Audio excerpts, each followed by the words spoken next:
सियावर रामचंद्र भगवान की जय। उमापति महादेव की जय। कृष्ण कन्हैया लाल की जय।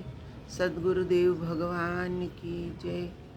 आत्मिक बंधुओं एवं आदरणीय माता बहनों, आज शिव महापुराण कथा से 5वां अध्याय सुनाने जा रही हूँ। आप लोगों का प्रेम प्यार मिल रहा है और आगे भी मिलता रहेगा। इसके लिए आप लोग इस चैनल को सब्सक्राइब करें और बेल का बटन है वो भी दबाएं, ताकि आगे का वीडियो जो है उसकी आपको सूचना भी मिल जाए। आप लोग ध्यान से 5वें अध्याय को सुने। भगवान सदाशिव ने कहा, हे प्रिय, हमें एक ऐसा मनुष्य उत्पन्न करना चाहिए जो सब विद्याओं में पारंगत हो और जिसके ऊपर हम संपूर्ण सांसारिक भार को छोड़कर आनंद पूर्वक विहार कर सके। भगवान त्रिशूल पाणी के मुख से निकले हुए इन शब्दों को सुनकर भगवती जगदम्बा जी ने अपने बाईं ओर देखा तो उनकी इच्छा से तुरंत ही एक मनुष्य की उत्पत्ति हुई। वह मनुष्य अत्यंत स्वरूपवान, कलावान, बुद्धिमान तथा शीलवान था। उसका संपूर्ण शरीर श्याम वर्ण चंद्रमा जैसा था। वह अपने भाल पर त्रिपुंड धारण किए हुए था। वह पीत वस्त्र धारण किए हुए था। उसका प्रत्येक अंग सुडोल एवं परम सुंदर था। वह संपूर्ण विद्याओं का निधान, महाप्रतापी, सिद्धरूप तथा पवित्र था। वह उत्पन्न होते ही बारंबार दंडवत करता हुआ भगवान सदाशिव एवं भगवती उमा के सम्मुख हाथ जोड़कर खड़ा हो गया। उस सुंदर मनुष्य को देखकर उमा सहित उमापति शिवजी अत्यंत प्रसन्नता को प्राप्त हुए। वह भी इन दोनों को देखकर बहुत हर्षित हुआ। तदुपरांत उसने हाथ जोड़कर इन दोनों की स्तुति तथा प्रशंसा करते हुए प्रार्थना की, हे पिता एवं हे मातेश्वरी, आप मेरा नाम रखकर मेरे योग्य जो कार्य हो उसे बताइए। यह सुनकर श्री शिवजी बोले, तुम्हारा नाम विष्णु होगा। संपूर्ण सृष्टि में तुम्हारे समान तेजस्वी तथा प्रतापी अन्य कोई भी प्राणी प्रकट न होगा। तुम्हारा यश संपूर्ण संसार में निरंतर फैला रहेगा। संसारी मनुष्य तुम्हें हरि, चतुर्भुज, भगवान, अच्युत आदि अनेक नाम से पुकारेंगे। तुम भक्तों का मनोरथ पूर्ण करने के लिए उत्पन्न किए गए हो। अब तुम्हें यह उचित है कि तुम तपस्या करो, जिससे तुम अधिक तेज एवं सामर्थ्य की प्राप्ति हो। इतना कहकर भगवान सदाशिव ने विष्णु को योग विद्या का उपदेश किया। तब विष्णु एक स्थान पर बैठकर तपस्या करने में संलग्न हो गए। हे नारद, वे 12 दिव्य सहस्त्र वर्ष पर्यंत एक ही आसन पर बैठे हुए योग साधन द्वारा भगवान सदाशिव का ध्यान करते रहे, परंतु जब उन्हें तपस्या का कुछ भी फल प्राप्त नहीं हुआ तो उनके हृदय में अत्यंत शोक हुआ।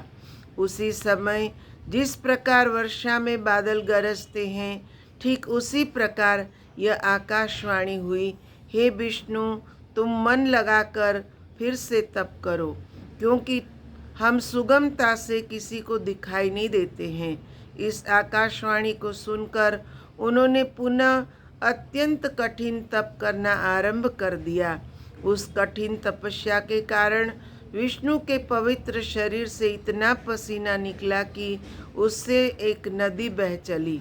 उस अवस्था में बैठे हुए विष्णु जब मूर्छित हो गए, तब उनका नाम तीनों लोकों में हर नारायण प्रसिद्ध हुआ।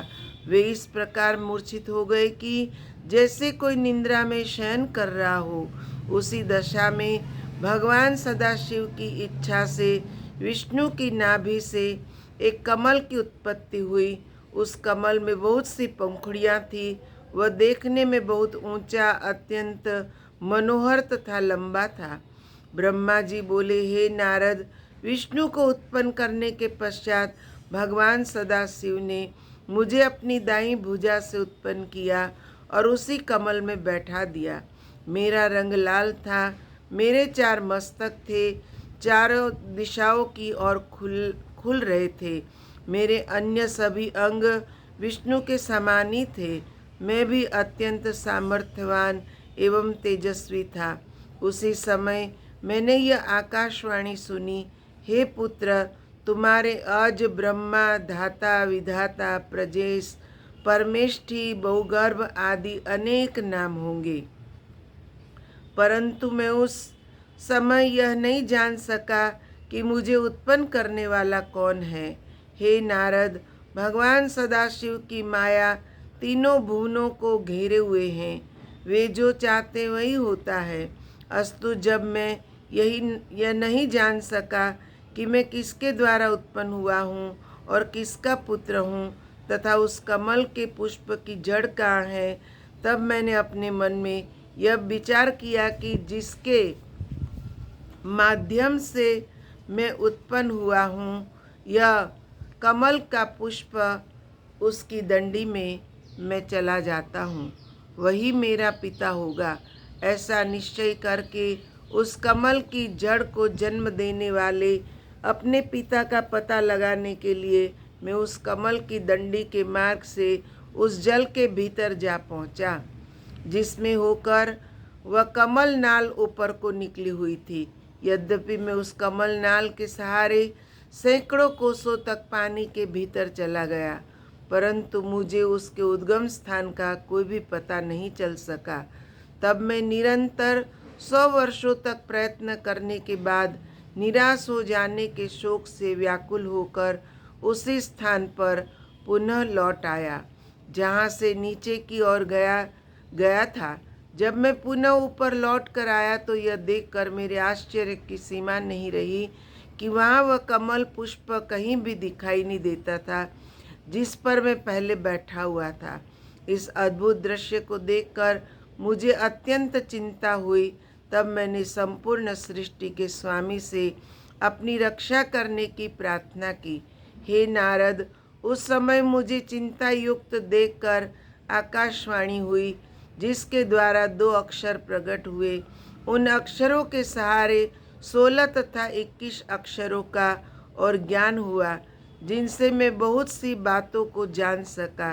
ठीक उसी समय भगवान सदाशिव की इच्छा से उस जल में अचेत होकर पड़े हुए विष्णु सचेत होकर मेरे समीप आए। वे रत्न जटित किरीट आदि को धारण किए हुए थे। उनके शरीर का रंग मेघ के समान श्यामल था। उनके उस मनोहारी प्रकाशवान स्वरूप को देखकर मैं आश्चर्यचकित रह गया। इतनी कथा सुनकर ब्रह्मा जी ने कहा, हे नारद, इसमें किसी प्रकार का संदेह नहीं करना चाहिए, क्योंकि भगवान सदाशिव जो चाहते हैं वही होता है। अस्तु, मैंने विष्णु के उस स्वरूप को देखकर पूछा, आप कौन हैं? विष्णु ने उत्तर दिया, हे ब्रह्मन, हम ब्रह्म अलख निरंजन हरि भूपति निर्विकार अचिंत्य तथा सच्चित आनंद स्वरूप है। हम तुम्हारे पिता है और हमारे नाभि कमल द्वारा तुम्हारी उत्पत्ति हुई है।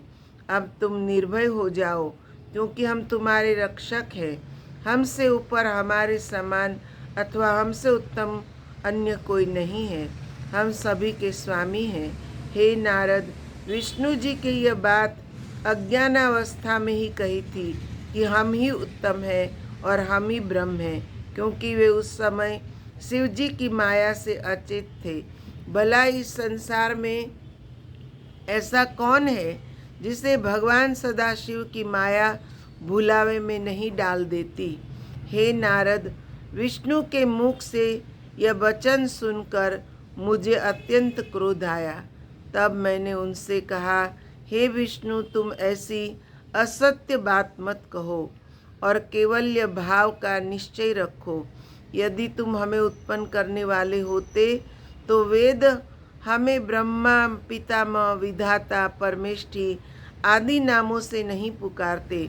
हम स्वयं ही तीनों गुणों को धारण करके संपूर्ण सृष्टि को उत्पन्न करने वाले हैं। अतः तुम्हें हमारे प्रति ऐसा शब्द नहीं कहना चाहिए।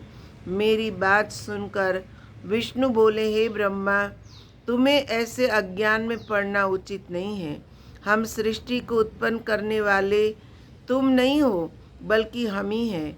हम ही सब जीवों को उत्पन्न करके उनका पालन करते हैं और प्रलय काल में सबको नष्ट कर देते हैं। हमारे हरि, ईश, अच्युत आदि सर्वोत्तम नाम है। हमारी माया के वशीभूत होकर सब लोग अपना ज्ञान भुला बैठते हैं, इसलिए तुम भी ऐसा कह रहे हो।